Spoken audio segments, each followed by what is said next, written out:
வணக்க மக்களே. நம்ம சேனல்ல தொடர்ந்து ரிவ்யூஸ் தாங்க பாத்துக்கிட்டு இருக்கோம். அந்த வகையில இப்ப நம்ம எதை பத்தின ரிவ்யூ பார்க்க போறோம் அப்படின்னா, மாயா கதையில மார்ச் 20 என்ன நடக்க போகுது அப்படிங்கறத பத்தி தான் இந்த வீடியோல பார்க்க போறோம். ஸோ மறக்காம இந்த வீடியோக்கு லைக் பண்ணிக்கோங்க, நம்ம சேனலை சப்ஸ்கிரைப் பண்ணிட்டு பக்கத்துல உள்ள பெல் ஐக்கானையும் கிளிக் பண்ணி ஆல்னு செட் பண்ணிக்கோங்க. அப்பதாங்க அடுத்த வீடியோஸ் போடும் பொழுது உங்களுக்கு நோட்டிபிகேஷன் வரும், பார்க்கலாம். சரி வாங்க வீடியோல என்ன நடந்துச்சு அப்படிங்கறத பத்தி நம்ம இப்ப பார்ப்போம். ஃபர்ஸ்ட் நம்ம மாயாவை காமிக்கிறாங்க. மாயாவும் சீனுவும் கையில வந்து ஹேண்ட் கப் போட்டிருக்காங்க. இதனால அவங்களால ஒருத்தர் விட்டு ஒருத்தர் பிரிஞ்சு எங்கேயுமே போக முடியல. இந்த சூழ்நிலைய நம்ம மாயா யூஸ் பண்ணிக்கிறாங்க. மாயா சீனு கிட்ட, சீனு நான் சொல்றத கேட்கவே மாட்டேன் அப்படின்னு சொல்லிக்கிட்டு இருந்தியல்ல, பாத்தியா கடைசியா நீ என்கிட்ட சிக்கிக்கிட்ட. அப்ப சீனு சொல்றாரு, ஏய் தேவையில்லாம பேசாத. எனக்கு என்னமோ அந்த சாவி காணாம போனதுக்கு நீ தான் காரணமா இருப்பியோன்னு தோணுது. மாயா கேக்குறாங்க, ஏன் சீனு எப்ப பார்த்தாலும் நீ என் மேலதான் பழி போடுவியா? நான் எல்லாம் அந்த மாதிரி ஆளெல்லாம் கிடையாது அப்படின்னு மாயா சொல்றாங்க. அப்ப நம்ம பத்மாவையும் பார்வதியும் காமிக்கிறாங்க. பத்மாவும் பார்வதியும் அந்த பக்கமா வராங்க. அத நம்ம மாயா பாக்குறாங்க. பாத்துட்டு, ஓ நீங்க ரெண்டு பேரும் இங்கதான் சுத்திக்கிட்டு இருக்கீங்களா? நான் எங்க சீனு கூட நெருங்கி பழகிருவனோ அப்படின்னு பயந்து ரெண்டு பேருமே இந்த பக்கமா வந்து நிக்கிறீங்களா? இப்ப இருக்கு உங்களுக்கு அப்படின்ட்டு மாயா அப்படியே நடந்து போற மாதிரி போயிட்டு டக்குன்னு ஸ்லிப் ஆகி சீனு மேல விழுகுறாங்க. அப்ப சீனுவும் பெட்ல விழுக, மாயாவும் விழுக. இத பார்த்துட்டோட பத்மாவும் பார்வதியும் அதிர்ச்சி ஆகுறாங்க. பத்மா சொல்றாங்க, ஐயோ என்னடி இதெல்லாம்? பார்வதி சொல்றாங்க, அக்கா என்னக்கா இது? இந்த மாயா இந்த சூழ்நிலைய பயன்படுத்துருவா போலயே. எனக்கு என்னமோ அவ சொன்ன மாதிரி ஒரு வருஷத்துல குழந்தை பெற்றுவா போல. அதுக்கு பத்மா சொல்றாங்க, ஏய் பார்வதி வாய மூடு, தேவையில்லாம இந்த மாதிரி பேசாத. பார்வதி சொல்றாங்க, அக்கா நடக்கிறதையெல்லாம் பார்த்தா அப்படித்தானக்கா தெரியுது. வேணா பாருங்க அந்த மாயா சீனு கிட்ட எப்படி நெருங்கி பழகுறான்னு. அவ்வளவுதான்க்கா, இனிமே நம்மளால ஒண்ணும் பண்ண முடியாது. வா நம்ம போகலாம். அப்ப பத்மா சொல்றாங்க, ஏய் பார்வதி என் புள்ள கண்டிப்பா அந்த மாதிரி ஆளு கிடையாது. என் பேச்சு மீறி அவன் எதுவுமே முடிவெடுக்க மாட்டான். இன்னும் கொஞ்ச நேரத்துல பாரு என்ன நடக்குதுன்னு. அவங்க ரெண்டு பேருமே விடிய விடிய நிம்மதியா விட்டாதானே அவங்க ஹாப்பியா இருக்க முடியும். நான் விட மாட்டேன் அப்படின்னு பத்மா வந்துட்டு நேரா அவங்களுக்கு தெரிஞ்ச ஒரு பாம்பாட்டிக்கு போன் பண்றாங்க. பாம்பாட்டி போன் அட்டன் பண்ணி, சொல்லுங்க மேடம் என்ன வேணும்? பத்மா சொல்றாங்க, இங்க பாருங்க ரகுராமோட வீடு தெரியும்ல, அங்க வாங்க. அவரும் சரிங்க மேடம் அப்படின்ட்டு நேரா பத்மாவை பாக்குறதுக்காக ரகுராம் வீட்டுக்கு வராங்க. பத்மா அவரை பார்த்துட்டு, இங்க பாரு நீ வந்தது வீட்டுல உள்ள யாருக்குமே தெரியாது. இந்த பாம்பை கொண்டு போய் நான் சொல்ற ரூம்ல விடு. இந்த பாம்பு விஷம் இல்லைல்ல? அவர் சொல்றாரு, மேடம் இந்த பாம்பெல்லாம் விஷம் கிடையாது மேடம், இது சாதாரண பாம்பு தான். இத கொண்டு போய் எந்த ரூம்ல விடணும்னு சொல்லுங்க. பத்மா வந்துட்டு நேரா அவரை கூட்டிக்கிட்டு மாயாவோட ரூம் பக்கமா வராங்க. அப்ப பத்மா என்ன பண்றாங்கன்னா, இந்த ரூம் தான், இந்த ரூமுக்குள்ள போடு அப்படின்னு சொன்னதோட அவரும் அந்த ரூமுக்குள்ள தூக்கி போடுறாரு. அப்ப அந்த பாம்பு நைஸா மாயாவோட ரூமுக்குள்ள போகுது. அப்ப சீனு பாம்பு பார்த்ததோட பயந்து கத்த ஆரம்பிக்கிறாரு, மாயா பாம்பு பாம்புன்னு. மாயா சீனு கிட்ட, டேய் கொஞ்சம் பொறுமையா இருடா அப்படின்னு சொல்ல, ஆனா சீனு பாம்பை பார்த்து பயந்துட்டு செமையா கத்துறாரு. அப்ப மாயா சொல்றாங்க, டேய் ஏன்டா இப்படி கத்துற? தயவு செஞ்சு கத்தாதடா, அந்த பாம்பு உன்னை பார்த்து பயப்பட போகுது. அப்ப சீனு சொல்றாரு, ஏய் என்னடி இப்படி பேசுற? ரூமுக்குள்ள பாம்பு வந்துருச்சு, தப்பிச்சு போக கூட இடம் இல்ல, இவ்வளவு தைரியமா பேசுற? அப்ப மாயா சொல்றாங்க, டேய் இந்த சாதாரண பாம்பை பார்த்தா நீ இப்படி பயப்படுற, கொஞ்சம் பொறுமையா இருடா, அது எதுவும் பண்ணாது. அப்ப சீனு கேக்குறாரு, என்ன நீ என்னமோ பாம்பு கிட்ட பேச்சுவார்த்தை நடத்தின மாதிரி பேசுற? அந்த பாம்பு கடிச்சிச்சுன்னா என்ன ஆகுன்னு உனக்கு தெரியும்ல? ஐயோ எனக்கு பயமா இருக்கு, அம்மா அம்மான்னு கத்துறாங்க. அப்ப மாயா சொல்றாங்க, டே இதுக்கு கூட நீ அம்மாவை தான் கூப்பிடுவியா? கொஞ்சம் பொறுமையா இருடா.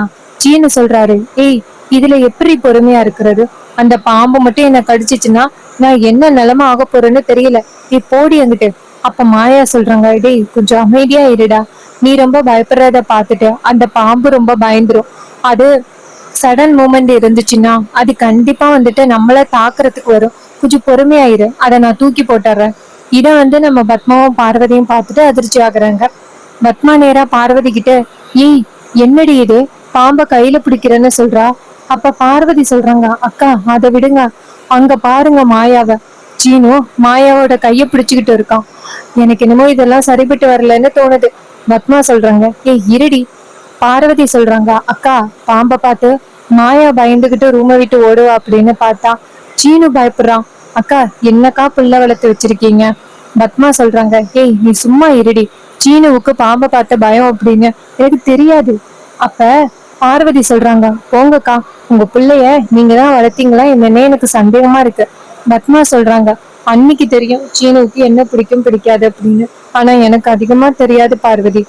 பார்வதி சொல்றாங்க, அக்கா உங்களை போய் நம்பி இந்த பிளான்ல வந்து இறங்கணும் பாருங்க, நம்மள சொல்லணும். அப்ப மாயா என்ன பண்றாங்கன்னா அந்த பாம்பை எடுக்க போறாங்க. இங்கிட்டு பத்மா பாத்துட்டு, என்னடி இது, இவ பாம்பை கையில எடுக்கிறா. பார்வதி சொல்றாங்க, அக்கா மாயா என்ன சாதாரண ஆளு நினைச்சிட்டு இருக்கீங்களா? அவ சரியான எமகாதகி. அவ கண்டிப்பா அந்த பாம்பை தூக்கி போடதான் போறா. பத்மா சொல்றாங்க, ஏடி என்னடி இவ இப்படி தைரியமான ஆளா இருக்கா? பார்வதி சொல்றாங்க, இப்படி தைரியமான ஆளா இருக்கிறதுனால தானே இந்த வீட்டுக்கு வர பல பிரச்சனைகளை தடுத்து இருக்கிறா. அப்ப பத்மா சொல்றாங்க, ஏடி இப்ப அவ என்னடி பண்ண போறா? மாயா என்ன பண்றாங்கன்னா அந்த பாம்பை எடுத்து கையில வச்சிருக்க சீன கத்துறாரு, ஏ மாயா அந்த பாம்பை தூக்கி போடு. அப்ப மாயா என்ன பண்றாங்கன்னா அந்த பாம்பை தூக்கி ஜன்னலுக்கு வெளியில வீசும் பொழுது பத்மா பார்வதி மேல விழுந்துருது. அவங்க அப்படியே கத்திக்கிட்டு அந்த இடத்துல இருந்து ஓடுறாங்க, ஐயோ பாம்பு அப்படின்னு. அப்ப மாயாவும் சீனுவும் வெளியில ஏதோ சத்தம் கேட்கிற மாதிரி இருக்கே. சீனு சொல்றாரு, அம்மாவோட சத்தம் மாதிரிதான் இருக்கு, ஒருவேளை அம்மாவோட ரூமுக்கு பாம்பு போயிட்டு போல, வா போய் பாப்போம் அப்படின்ட்டு ரெண்டு பேரும் வெளியில வராங்க. வந்து பார்த்தா அங்க யாருமே காணும். அப்ப மாயா நினைக்கிறாங்க, கண்டிப்பா இது அத்தையோட வேலையாதான் இருக்கும், நான் பாம்பை பார்த்து பயப்படுவேன் அப்படின்னு நினைச்சு அவங்க இப்படி பண்ணிருக்காங்க. ஓ இருக்கட்டும் அப்படின்னு மாயா நினைக்கிறாங்க. சீனு கேக்குறாரு, அம்மாவோட சத்தம் கேட்டுச்சு, அம்மாவை எங்கேயும் காணும். அப்ப மாயா சொல்றாங்க, சீனு எப்ப பார்த்தாலும் அம்மா அம்மானே தான் சொல்லிக்கிட்டு இருப்பியா? சீனு சொல்றாரு, அப்புறம் அம்மா இல்லாம யாரு? அம்மா தான் எனக்கு எல்லாமே. மாயா சொல்றாங்க, சரி போதும் விட, இதுக்கப்புறம் அம்மா புராணத்தை பாடாத, நம்ம போயிட்டு தூங்குவோம். சீனு சொல்றாரு, இதுல எங்க என்னால தூங்க முடியும், இந்த பாம்பு எங்க போனுச்சுன்னே தெரியல, திருப்பி அந்த பாம்பு வந்துச்சுன்னா என்ன பண்றது? மாயா சொல்றாங்க, டேய் அந்த பாம்பு வராதுடா, அது காட்டுல இருக்கிற பாம்பு, அது கண்டிப்பா வீட்டுக்கிட்ட எல்லாம் வராது, அது நேரம் காட்டு பக்கம் ஓடி இருக்கும், நீ கவலைப்படாத. அப்ப சீனு சொல்றாரு, நீ எப்படி இவ்வளோ ஈஸியா அந்த பாம்பை கையில எடுத்த? மாயா சொல்றாங்க, இங்க பாரு, வெளிநாட்டுல எல்லாம் இதெல்லாம் ஒரு சாதாரண பாம்பு தான், இந்த பாம்பை பார்த்தெல்லாம் நாங்க பயப்பட மாட்டோம், அதோட சில பாம்புகளை பத்தி நான் நல்லாவே படிச்சிருக்கேன், ஒரு சில பாம்புகளுக்கு மட்டும்தான் விஷம் இருக்கும், இந்த பாம்புக்கெல்லாம் விஷம் இருக்காது, சரியா? இது கேட்டதோட சீனுவும், ஓ அப்படியா, இருந்தாலும் பாம்பை கையில எடுக்கிறியே, நீ தைரியமான ஆளுதான். அப்ப மாயா சொல்றாங்க, தைரியமான ஆளா இருக்கிறதுனால தானே என்னால இந்த வீட்டுல இருக்க முடியுது, இல்லைன்னா என்னை எப்பயோ உங்க அம்மா விரட்டி அடிச்சிருப்பாங்க. சீனு சொல்றாரு, என்னதான் இருந்தாலும் உன்னை இந்த வீட்டை விட்டு அனுப்ப போறது உறுதி. அப்ப மாயா சொல்றாங்க, இங்க பாரு, ஏதாவது இப்ப பேசிக்கிட்டு இருந்தா அப்புறம் தூக்கி போட்ட பாம்பை திருப்பி எடுத்துட்டு வந்துருவேன். இது கேட்டதோட சீனு அதிர்ச்சியாகி, ஏய் சும்மா இரு மாயா. மாயா சிரிக்கிறாங்க, டேய் என்னடா இப்படி பயப்படுற? அப்ப சீனு சொல்றாரு, பாம்புன்னா எல்லாருக்குமே பயமாதான் இருக்கும், நீ என்ன ரொம்ப ஓவரா பேசுற? மாயா சொல்றாங்க, டேய் ஆனா நீ இப்படி பாம்பை பார்த்து இப்படி நடுங்குவேன்னு நான் எதிர்பார்க்கவே இல்லடா அப்படின்ட்டு மாயா சிரிக்கிறாங்க. அப்ப சீனு சொல்றாரு, ஏய் தூங்கு, எனக்கு காலையில வேலை இருக்கு. மாயா சொல்றாங்க, இங்க பாரு சீனு, நம்ம கைக்கு சாவி வந்தாதான் நீ வேலை பார்க்க போக முடியும், இல்லைன்னா நானும் உன் பின்னாடியே தான் வந்துகிட்டு இருப்பேன். இது கேட்டதோட சீனு சொல்றாரு, அதெல்லாம் இல்ல, நான் உடைச்சாவது காலையில நான் எடுத்துறேன் பாரு.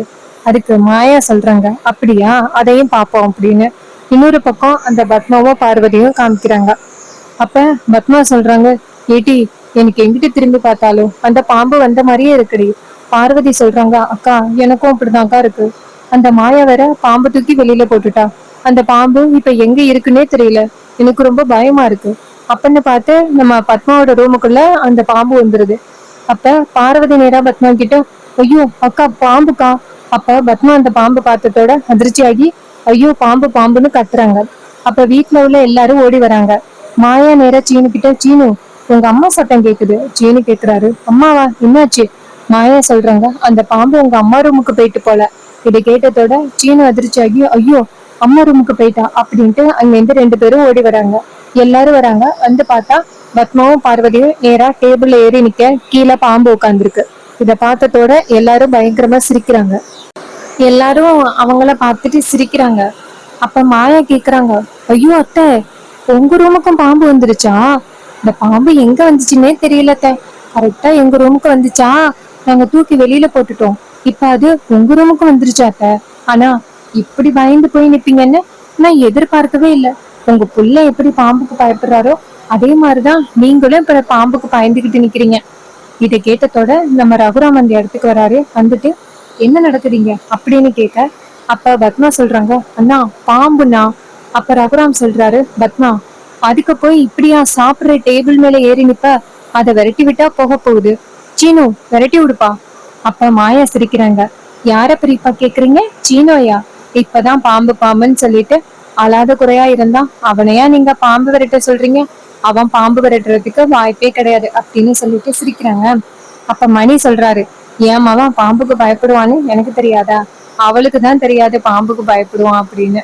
அப்ப ரகுராம் கேக்குறாரு, இந்த வீட்டுக்குள்ள பாம்பு எப்படி வந்துச்சு? மாயா சொல்றாங்க, யாரோ பாம்பை வாலண்டியரா புடிச்சு கொண்டாந்து வீட்டுல விட்ட மாதிரி இருக்கு. இந்த வீட்டுக்குள்ள பாம்பு வர்றதுக்கு வாய்ப்பே இல்ல. இதை கேட்டதோட பத்மா கேக்குறாங்க, ஏ மாயா என்ன நீ பேசுறத பார்த்தா என்னமோ நாங்க தான் இந்த பாம்பு பிடிச்சு கொண்டாந்து வீட்டுக்குள்ள விட்டுட்டு இப்படி நாடகம் போட்டுக்கிட்டு இருக்க மாதிரி பேசுற. அப்ப மாயா சொல்றாங்க, அத்தை யாருக்கிட்ட என்னத்த தெரியும் என்ன நடந்துச்சு அப்படின்னு. ஒருவேளை நீங்க சொன்னது கூட உண்மையா இருக்கலாம்ல.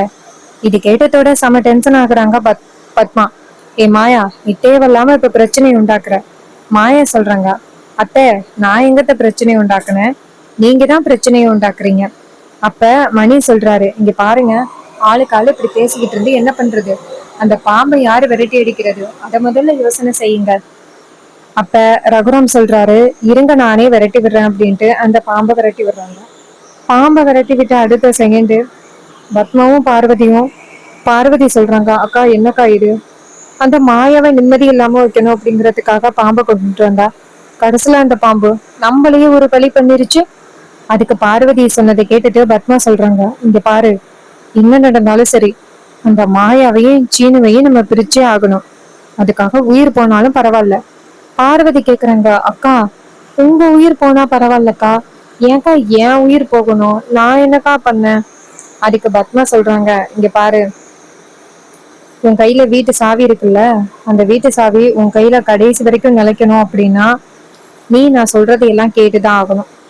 இது கேட்டதோட பார்வதி சொல்றாங்க, அக்கா இத சொல்லியே நான் ஆரம்பத்துல இருந்து மிரட்டிக்கிட்டே இருங்க. பேசாப்புல அந்த சாவிய நான் ஜானகி அன்னிக்கிட்டே கொடுத்துட்றேன். அப்புறம் மறுபடியும் ஏதாவது ஏமாந்துட்டா அவ்வளவுதான். இந்த வாட்டி இப்படியே ஏமாத்தியாச்சு, ஆனா மறுபடியும் ஏமாத்துறதுக்கு வாய்ப்பே இல்லை. அக்கா அந்த சாவியை நான் ஜானகி அன்னிக்கிட்டே கொடுத்துட்றேன். அப்ப பத்மா சொல்றாங்க, ஏ பார்வதி, இந்த சாதாரண விஷயத்துக்கு போயிட்டு கொண்டு போய் சாவிய அன்னிக்கிட்ட கொடுக்குறேன்னு சொல்ற, கொஞ்சம் பொறுமையா இரு, என்ன நடந்தாலும் பாத்துக்கலாம். இதை கேட்டதோட அந்த பார்வதியும், சரிக்கா ஏதோ சொல்றீங்க, ஆனா அநியாயமா அந்த 40 லட்சத்தை அந்த லிங்கம் அப்படி தொலைப்பாருன்னு நான் எதிர்பார்க்கவே இல்லை. அப்ப பத்மா சொல்றாங்க, பார்வதி எனக்கு இன்னுமா ஒரு பணத்தை தொலைச்ச மாதிரி தெரியல, ஏதோ நம்மள ட்விஸ்ட் பண்ணி விடுறாருன்னு தோணுது. எனக்கு தெரிஞ்சு பணம் அவர்கிட்ட தான் இருக்கணும். பார்வதி சொல்றாங்க, அக்கா அப்ப அவரை நம்ம நம்பி ஏமாந்துட்டோமா? பத்மா சொல்றாங்க, பார்வதி ஆமா பார்வதி, அவரை நம்பி ஏமாந்துட்டோம். ஆனா இருக்கட்டும் பரவாயில்ல, இந்த 40 லட்சம் திருடு போனதுக்கு காரணம் அந்த கதிர் அப்படின்னு கதிர் மேல பழி போட்டுட்டோம். இதனால எல்லாரும் சேர்ந்து அந்த கதிரை தான் இன்னும் பேசுவாங்க. அதனால நீ எதுக்கும் கவலைப்படாம அமைதியா இரு. இது கேட்டதோட பார்வதியும், சரிக்கா, இருந்தாலும் அந்த 40 லட்சத்தை நம்மளாவது எடுத்துக்கிட்டு அந்த கதிர் மேல பழி போட்டிருக்கலாம். அதுக்கு பத்மா சொல்றாங்க, சரி இதுக்கப்புறம் யோசிச்சு என்ன பண்றது? அப்ப பார்வதி சொல்றாங்க, சரிக்கா நான் வர்றேன் அப்படின்னு சொல்லிட்டு போறாங்க. அப்ப மாயா இங்கேந்து வந்துட்டு நேரா பத்மாவை பார்த்து, நீங்க பாருங்க, வீட்டுல நடந்த இந்த கலவரத்தினால அந்த 40 லட்சத்தை பத்தி யாருமே பேசல அப்படின்னு நினைக்காதீங்க. அது பெரியப்பாவோட காசு எங்க போனுச்சு அப்படிங்கறத கண்டிப்பா நான் கண்டுபிடிக்காம இருக்க மாட்டேன். இதை கேட்டதோட பத்மா அதிர்ச்சி ஆகுறாங்க. பத்மா நேரா மாயாவை பார்த்து, ஏய் ஒன்னு யாராவது கேட்டாங்களா அந்த 40 லட்சத்தை கண்டுபிடிச்சு கொடு அப்படின்னு? நீ தேவையில்லாம இதுல தலையிடாத. அண்ணனுக்கு தெரியும் 40 லட்சத்தை எப்படி திருப்பி கொண்டுட்டு வர்றது அப்படின்னு. அந்த கதர் தான் திருடனா அப்படின்னு எங்க எல்லாருக்குமே தெரியும். நீ தேவையில்லாம பேசி பிரச்சனைய ட்விஸ்ட் பண்ணி விடாத. அதுக்கு மாயா சொல்றாங்க, இங்க பாருங்க, நீங்க அந்த பணத்தை நேரடியா அந்த லிங்கத்துக்கிட்ட கொடுத்தீங்க அப்படின்னு எனக்கு தெரியும். லிங்கத்துக்கிட்ட கொடுத்தது தெரியும்னு சொன்னதோட அந்த பத்மாவுக்கு செம ஷாக்கு. மாயா கேக்குறாங்க, என்ன மாமியாரே ஷாக்கான மாதிரி தெரியுது, ஏன் அந்த பணம் எங்க போணுச்சு அப்படின்னு எனக்கு எதுவுமே தெரியாது அப்படின்னு நினைச்சுக்கிட்டு இருக்கீங்களா? அந்த பணத்தை நீங்க லிங்கத்துக்கு கொடுத்து சீனுக்கிட்ட கொடுக்க சொல்லியிருக்கீங்க. அப்பதானே சாருவை வந்துட்டு உங்க பையனுக்கு கல்யாணம் பண்ணி வைக்கலாம், என்ன துரத்தி அடிச்சுட்டு. ஆனா மாமியாரே, இன்னும் நீங்க திருந்துற மாதிரியே இல்லை. எப்பதான் நீங்க திருந்துவீங்க? இது மாதிரி பெரியப்பாவுக்கு மட்டும் நீங்க இந்த மாதிரி பண்றதெல்லாம் தெரிஞ்சிச்சு, அவ்வளோதான், உங்களை காலி பண்ணிடுவாரு. இனிமேலும் இந்த மாதிரி. அப்ப பத்மா சொல்றாங்க, ஆமாண்டி, நான் தாண்டி அந்த பணத்தை கொண்டு போய் லிங்கத்துக்கிட்ட கொடுத்தேன், அப்பதான் உன்னை துரத்தி அடிக்கலாம் அப்படின்னு. இது எப்படியும் உனக்கு தெரிஞ்சிருச்சு. இங்க பாரு, என்ன நடந்தாலும் சரி, நீ இந்த வீட்டுல பர்மனண்டா இருக்கலாம் அப்படின்னு நினைக்காத. என் பிள்ளைதான் உனக்கு விவாகரத்து கொடுக்க போறான்னு. உனக்கு விவாகரத்து கொடுத்த அடுத்த செகண்டே சாருவை நான் இந்த வீட்டுக்கு மருமகளா கூட்டிட்டு வருவேன். நீ பார்க்க தானே போற. மாயா சொல்றாங்க, மாமியாரே, நீங்க வேணும்னா கனவு கண்டுகிட்டே இருங்க, எப்படியாவது என்னையும் உங்க பிள்ளையும் பிரிக்கலாம் அப்படின்னு. ஆனா நீங்க என்ன நினைச்சாலும் சீனோட மனசுல இன்னும் நான் தான் இருக்கேன். ஏதோ உங்களாலதான் அவன் இப்போதைக்கு என்ன பிடிக்கல அப்படின்னு சொல்லி அவன் மனசை தேத்திக்கிட்டு இருக்கான். ஆனா உண்மை என்ன தெரியுமா? அவன் இன்னும் என்னை முழுசா காதலிச்சுக்கிட்டு இருக்கான். என்னைக்குமே அவனால என்ன மறக்கவே முடியாது. அதை ஞாபகம் வச்சுக்கோங்க. நீங்க என்ன பண்ணாலும் சரி, என்ன திட்டம் போட்டாலும் சரி, சீனுவை என்கிட்ட இருந்து பிரிக்கவே முடியாது. மாமியாரே, கொஞ்சம் வயசாகிருச்சு. இந்த திட்டம் போடுறது, சவால் விடுறது எல்லாத்தையுமே ஓரத்துல தூக்கி வச்சுட்டு உங்க பேரப்பிள்ளைய கொஞ்சறதுக்கு ரெடியா இருங்க அப்படின்னு சொன்னதோட பத்மா ரொம்ப அதிர்ச்சி ஆகுறாங்க. மாயா நேரா பத்மாவை பார்த்து, இந்த குடும்பம் நல்லா இருக்கணும் அப்படிங்கறதுக்காக தான் நாங்க எல்லாருமே போராடிக்கிட்டு இருக்கோம். தேவையில்லாம இந்த இடையில இந்த வேலை பாக்குற வேலையெல்லாம் வச்சுக்காதீங்க அப்படின்னு மாயா பத்மாவை செமையா வெளுத்து வாங்குறாங்க. பத்மா நேரா மாயாவை பார்த்து, நீ என்னைக்கு என்ன அடிச்சியோ அன்னைக்கே நீ என் மருமகள் ஆக முடியாது அப்படின்னு நான் திட்டம் போட்டுட்டேன்டி. சாருதான் இந்த வீட்டுக்கு மருமகளா வருவா. உன்னை என் புள்ள விவாகரத்து கொடுத்து வீட்டை விட்டு துரத்தும் பொழுது நான் வேடிக்கை பாக்குறானா இல்லையான்னு பாரு. அப்ப மாயா சொல்றாங்க, அதையும் பார்க்கலாம் மாமியாரே அப்படின்னு சொல்லிட்டு அந்த இடத்துல இருந்து போறாங்க. இத பார்த்ததோட செம்ம காண்டாகிறாங்க அந்த பத்மா. எவ்வளவு தைரியம் திமிரு இருந்தா இப்படி பேசுவா? இவ பேசினதுக்காகவாவது இவளுக்கு ஒரு சரியான தண்டனையை கொடுக்கணும். என் புள்ள கண்டிப்பா என் பேச்சுதான் கேட்பான். அந்த விவாகரத்து கொடுத்ததோட இவளை அமெரிக்காவுக்கு விரட்டி விட்டுட்டு மறுவேலை பாக்குறேன். சாருவ சீனுவுக்கு கல்யாணம் பண்ணி வச்சு காமிக்கிறேன் அப்படின்னு பத்மா நினைக்கிறாங்க. ஸோ இன்னும் அப்டேட்ஸ் வேணும்னா மறக்காம நம்ம சேனலை சப்ஸ்கிரைப் பண்ணிக்கோங்க. பக்கத்துல உள்ள பெல் ஐகானை கிளிக் பண்ணி ஆல்னு செட் பண்ணிக்கோங்க. அப்பதாங்க அடுத்தடுத்து வீடியோஸ் போடும் பொழுது உங்களுக்கு நோட்டிபிகேஷன் வரும். பார்க்கலாம். தேங்க்ஸ் ஃபார் வாட்சிங்.